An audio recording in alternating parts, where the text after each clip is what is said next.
tan 25 ডিগ্রির মান আমাদের a বলে দিয়েছে, এর মান বের করতে হবে। দেখো এটাকে আমরা এইভাবে লিখতে পারছি, tan, যেহেতু আমরা 25 এর মান জানি, তাহলে এই অ্যাঙ্গেলগুলো প্রত্যেকটা আমরা 25 এর যাতে হয়, মানে 90 থেকে 25 যোগ করে বা 180 থেকে 25 বিয়োগ করে এমনভাবে লেখার চেষ্টা করব। তাহলে এটাকে আমরা কি লিখতে পারবো, 180 থেকে আসছে এটা, 180 মাইনাস 25 ডিগ্রি। একইভাবে এটা লিখতে পারবো, এটা দেখো 90 এর কাছে রয়েছে, তাই এটা 90 এর সঙ্গে আমরা 25 যোগ করব। আর একইভাবে এটা 1 থাকলে এটা লিখবো আমরা tan 180 ডিগ্রি মাইনাস 25 ডিগ্রি, আর এটা লিখবো আমরা tan 90 ডিগ্রি প্লাস 25 ডিগ্রি। দেখো tan 180 মাইনাস 25 মানে tan 180 মানে আমাদের 90 গুণ 2 হয়েছে, তাহলে ট্যানটা কিন্তু ট্যানই থাকবে, পুরো কোণে চেঞ্জ হবে না। আর 180 থেকে কিছু বিয়োগ হয়েছে মানে এই ঘর, এইটা ট্যানের নিজের ঘর না, তাহলে মাইনাস হবে।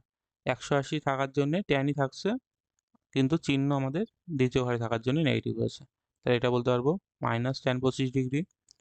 আর এটা দেখো এটা 90 ডিগ্রি আছে, মানে 90 সঙ্গে 1 গুণ আছে, তাহলে ট্যানের পুরো কোণে চেঞ্জ হবে, তাই ট্যানের পুরো কোণ কি ছিল, কট ছিল, তাহলে এটা হয়ে যাবে কট 25 ডিগ্রি।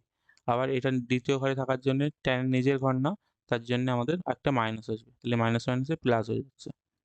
একইভাবে এটা 1 প্লাস, দেখো এটা সেই নিজের ঘরে ছিল না, মানে আমরা এটা মাইনাস পেয়েছিলাম, মানে এটা হয়েছিল আমাদের মাইনাস tan 25 ডিগ্রি।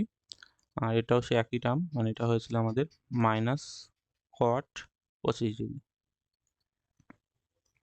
তাহলে এবার সব মানগুলো বসিয়ে দাও। দেখো এখানে আমাদের tan 25 ডিগ্রি মান বলেছিলে, তাহলে এটা মাইনাস এ হবে, আর এটা কট 25 ডিগ্রি মানে আমাদের tan এর উল্টো হবে, মানে 1/a বলতে পারবো এটা। আর এটা হচ্ছে আমাদের 1 প্লাস, মানে এখানে মাইনাসে মাইনাসে গুণ করলে প্লাসই হয়ে যাবে। আর এটা ছিল আমাদের a, আর এটা ছিল আমাদের 1/a। তাহলে দেখো নিচে আমাদের এই a কেটে গিয়ে 1 হয়েছে, মানে নিচে আমাদের 2 হচ্ছে, আর এটা লসাগু করলে আমাদের a হবে। এটা বলতে পারছি আমরা মাইনাস a স্কোয়ার প্লাস আমাদের 1 হচ্ছে, মানে উপরে হচ্ছে আমাদের 1 মাইনাস a স্কোয়ার, আর নিচে এই 2a হয়ে যাবে।